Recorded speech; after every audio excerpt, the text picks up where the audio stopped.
श्री सोनक जी ने कहा, हे महाभाग सूत जी, आप धन्य हैं, प्रताप कथाओं के ज्ञाता हैं। अपने कृपा करके हम लोगों को यह बड़ी बड़ी उत्तम एवं दिव्य कथा सुनाई है। भूतल पर इस कथा के समान कल्याणकारी सर्वश्रेष्ठ साधन दूसरा कोई नहीं है। इस बात हमने आज आपकी कृपा से निश्चय पूर्वक समझ ली है। सूत जी, कलयुग में इस कथा के द्वारा कौन कौन से पापी शुद्ध होते हैं, इससे कृपा पूर्वक बताइए और जगत को कृतार्थ कीजिए।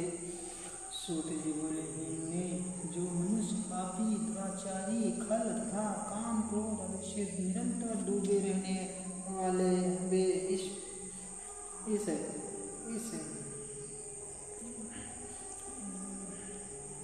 मानसिक बच्चे डूबे रहने वाले इस पुराण के सामने पठन से अवश्य शुद्ध हो जाते हैं। इसी विषय में जानकर मुनि इस प्राचीन इतिहास का उद्धार दिया करते हैं, नाश हो जाते हैं। पहले की बात कहीं कि राजाओं के नगर में एक ब्राह्मण रहता था, जो ज्ञान में अनंत दुर्बल, दरिद्र, पर बेचने वाला था। वैदिक धर्म से मुक्त था।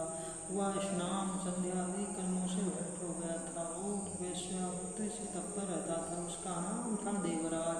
वह अपने ऊपर विश्वास करने वाले लोगों को ही ठगा करता था।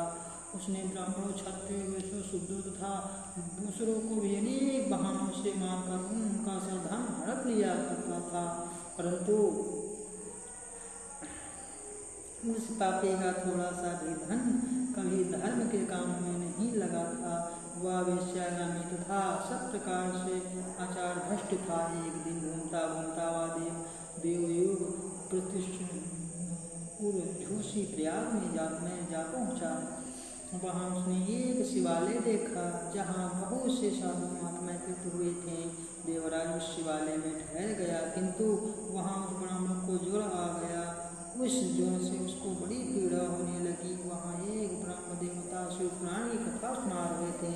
ज्वर में पड़ा हुआ वह देवराज ब्राह्मणों के मंदिर से निकली हुई इस कथा को निरंतर सुनता रहा। मास के बाद वह ज्वर से अनंत पेड़ होकर चल बसा। यमराज के दूत आए और उसे पासों से बांधकर बलपूर्वक यमपुरी में ले गए। इसके ही शिवलोक में भगवान शिव के प्रदर्शगण आ गए। उनके गौर कर्पूर के समान उज्ज्वल थे, हाथ त्रिशूल शोभित हो रहे थे। उनके संपूर्ण अंग कर्पूर के समान उज्ज्वल थे, हाथ त्रिशूल शोभित हो रहे थे। उनके संपूर्ण भस्म के उदर्शित होते, रुद्राक्ष की माला उनके शरीर की शोभा बढ़ा रही थी। वे सब के सब क्रोधपूर्वक यमपुरी में गए। यमराज के दूतों को मार पीट कर बारंबार धमकाकर उन्होंने देवराज को उनके चंगुल से छुड़ा लिया। अनंत अद्भुत विमान पर बिठाकर जब शिवदूत कैलाश आने को ऋत हुए, उसी समय यमपुरी में बड़ा भारी उल्लाह मच गया। उस उल्लाह को सुनकर धर्मराज अपने भवन से बाहर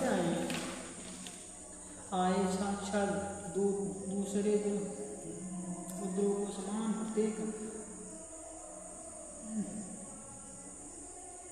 प्रतीक होने वाले उन चारों दूतों को देखकर धर्मराज धर्म से उनको विधिपूर्वक पूजन किया और ज्ञान दृष्टि से देखकर सारा अवतार जान लिया। उन्होंने भय के कारण भगवान शिव के उन महात्मा दूतों की कोई बात नहीं पूछी, उल्टे उन सब की पूजा एवं प्रार्थना ही की। तरह वे शिवदूत कैलाश को चले गए और वहाँ पहुँचकर उन्होंने सब ब्राह्मणों को सागर सदाशिव के हाथ में दे दिया।